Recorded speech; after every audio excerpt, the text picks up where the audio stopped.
For this tutorial, I'll be using the Watercolor Splash Infusible Ink Transfer Sheets that came in the Berry Blast mystery box. When using infusible ink sheets, you always want to put it color side up and make sure that your hands are completely dry before touching it to avoid damaging the ink. For this reason, I love to use a brayer to flatten it onto the mat.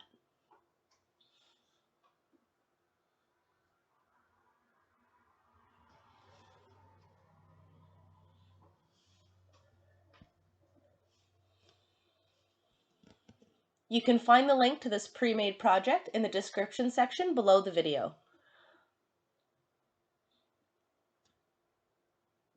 There's 2 different patterns included in this project. It's up to you if you want to make 1 or 2 mugs.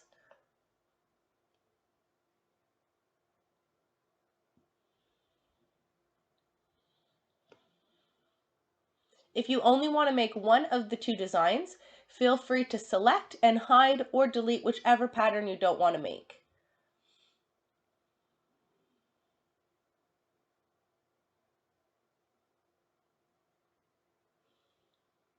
I'm going to make both, so I'm going to leave 2 on the canvas.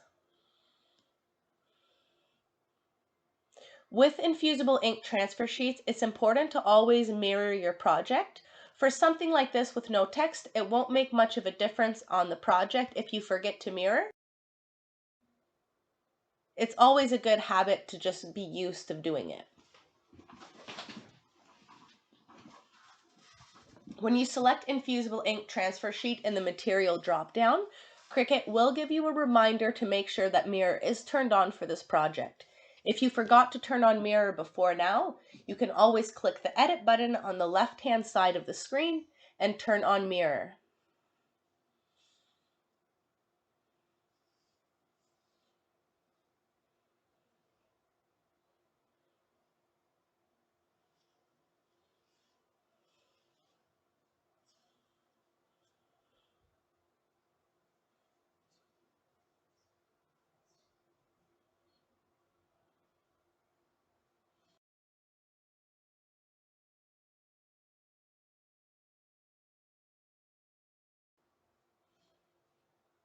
Now that it's cut, I always like to flip it upside down to remove the material off the mat. This will just help it from peeling or cracking before it's off. To weed infusible ink, you want to make sure to not use any weeding tools and that you're only peeling and cracking the material to get it to release. If you use a weeding tool, it can leave little dots behind of ink on your finished project.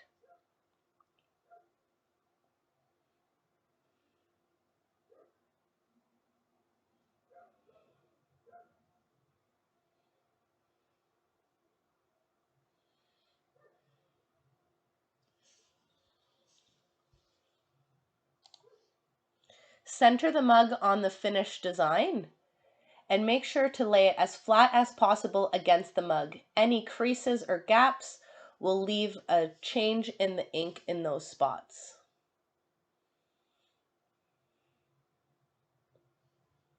If you've never used the Cricut mug press before, you can always check out the heat guide. It's a great resource and will give you all of the steps necessary to prepare and make your project. Once the infusible ink transfer sheet is flat against the mug, I like to use a lot of tape just to make sure that it is well adhered. This will help the sheet to not move. Place it gently into the mug press and close the lid to start the timer.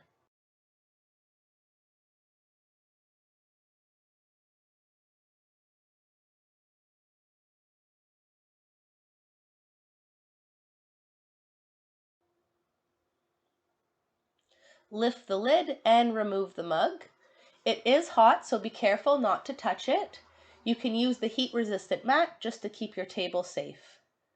Gently place the second mug and again press down the lid.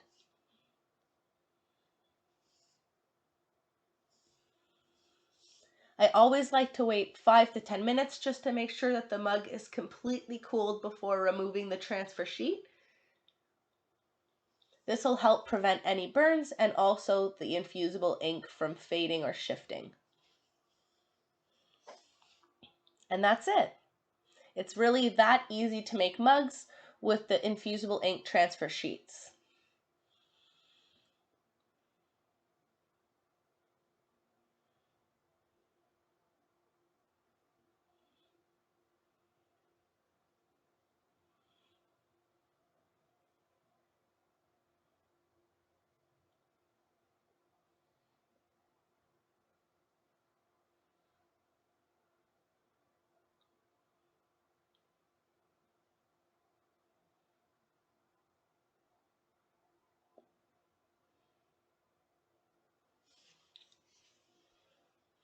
Which mug do you like better? Let me know in the comments below.